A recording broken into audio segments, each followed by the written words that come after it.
Welcome to the AI Applied podcast. I'm your host, Jaden Schaefer. Each week, I cover breaking AI news, tools, and interview experts giving you actionable tips on applying AI into your career, job, workflows, and life. Make sure that you go to aibox.ai, link in the show notes, to join the waitlist for our new AI platform. We're going to be launching an incredible platform that allows you to build anything you want with workflows in AI. So you're able to chain together ChatGPT and image generators and audio generators to make really powerful apps for your organization, or you can host them on our marketplace and actually generate royalties from them. So make sure to go to aibox.ai and join the waitlist. In addition, if you like the podcast, if you could do me a massive favor and please leave us a review on Apple or Spotify or wherever you listen to your podcast. This helps me be able to get better guests on here as they check the reviews to see how you guys are liking it. So if you could please do that, I would really appreciate it. On today's podcast, we're going to be talking about where ChatGPT is banned in the world, where it's not supported, which countries are supported, and we're going to talk about the why on a couple areas. Now, the first thing I will note is that recently China has put out a ban on ChatGPT, and they have said that none of the companies that are operating in China right now should be using ChatGPT or any OpenAI technology, as it is American propaganda. And so they're pretty much telling every company that has been starting to integrate it to remove it. And China is working on its own competitors from companies like Baidu, which is a search engine that's very closely tied to the Chinese CCP, to kind of make sure that it's up to whatever they would like to do as far as censorship in their government.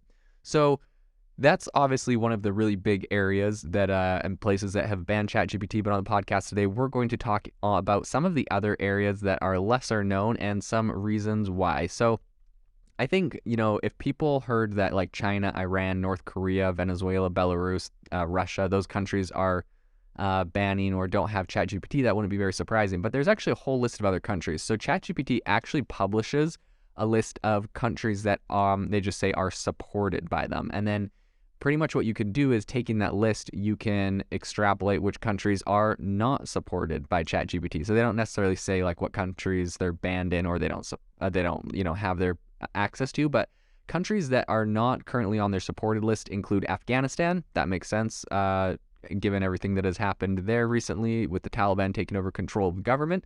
Belarus, which, if you don't know, is a country very closely tied to Russia. They, famously allowed Russia to bring all of their tanks and weapons in for their invasion of Ukraine.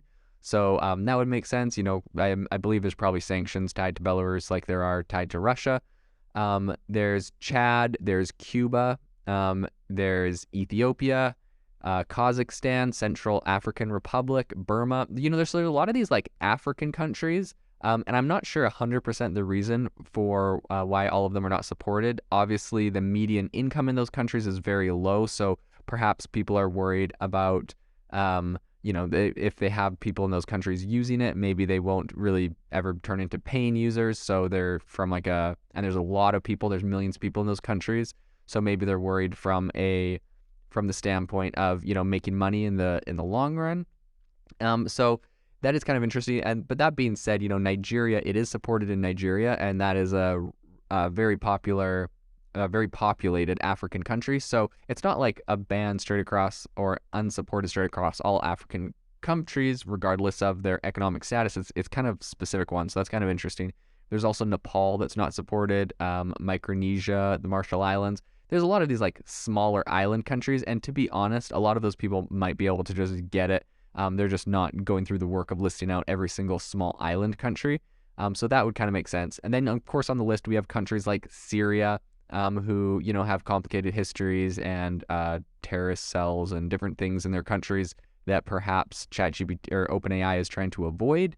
And an interesting country on the list that is not supported is Ukraine. So some people are speculating they're not putting Ukraine on the war just because, or Ukraine on support for ChatGPT just because it's such a highly politicized country right now. They're in the middle of a war, and they are worried about, different types of content that could be produced, misinformation spread around the war or something like that. So that is kind of interesting. But then again, you have other countries that make a little bit more sense. Venezuela, a lot of sanctions from the U.S. on Venezuela. You have Yemen, who's currently embroiled in a lot of civil unrest. And I think, when you look at it, it's a lot of these countries that have civil unrest. And I think that they might be worried people are going to be using it to generate misinformation or kind of do reporting on the war and the war efforts in those countries. And so I perhaps for that reason have kind of opted to not necessarily support those places. So all in all, it's really interesting. It's going to be interesting to see how this continues to roll out if more countries decide to ban ChatGPT. At the moment, we're mostly just seeing a lot of authoritarian kind of countries that are making more moves to ban, and then ChatGPT and OpenAI are just not being supported in a lot of countries with conflict.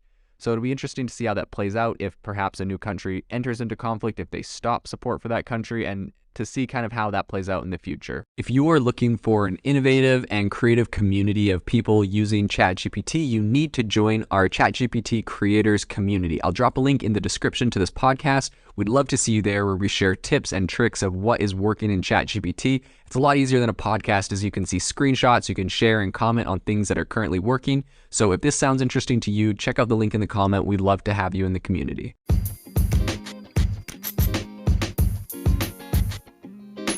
Thank you for tuning in to the AI Applied podcast. Make sure to rate this wherever you listen to your podcasts, and have a fantastic rest of your day.